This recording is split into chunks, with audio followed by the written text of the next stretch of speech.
The Eagles are heading to Super Bowl 52, and of course they're playing the New England Patriots, which is a daunting challenge in its own right. But Doug Pederson's toughest challenge to date as the Eagles head coach, more difficult than surviving Carson Wentz's injury, more difficult than navigating through the NFC playoffs despite being underdogs in both home playoff games, is navigating these next 2 weeks. We can all think back to Super Bowl 15 when Dick Vermeil had the Eagles wound up like a top, and they were burnt out and they were exhausted and not necessarily focused on playing against the Oakland Raiders, and we saw the result of that game.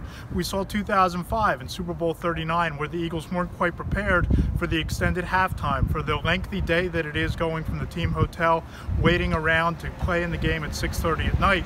And Doug Pederson talked about it on Thursday that, you know, the Eagles are going to work just as hard this week as they will next week in Minnesota. This isn't a vacation, it's a business trip. Malcolm Jenkins has talked about it. The leaders on this team have talked about that people don't go to Minnesota in February for fun and as a vacation, but there's a little bit of a risk there. If you work too hard this week, if you work too hard next week, you could suffer the same issues that Dick Vermeil and his team suffered back in 1980. But the Eagles seem better equipped with guys like LeGarrette Blount and Chris Long having won Super Bowls a year ago to not only understand how the Patriots prepare, but understand what everything that goes into preparing for the Super Bowl entails. And, you know, we'll see how it plays out. We'll see how Doug's philosophy, you know, yields a successful week in Minnesota or a distraction-filled trip in Minnesota. But we will say this, they've experienced a week together in a hotel in Los Angeles. The Eagles won that game. They've experienced preparing a week away from the NovaCare complex. Put all that together and it's going to be a really unique experience for this team, not just in the Super Bowl, but getting ready for it as well.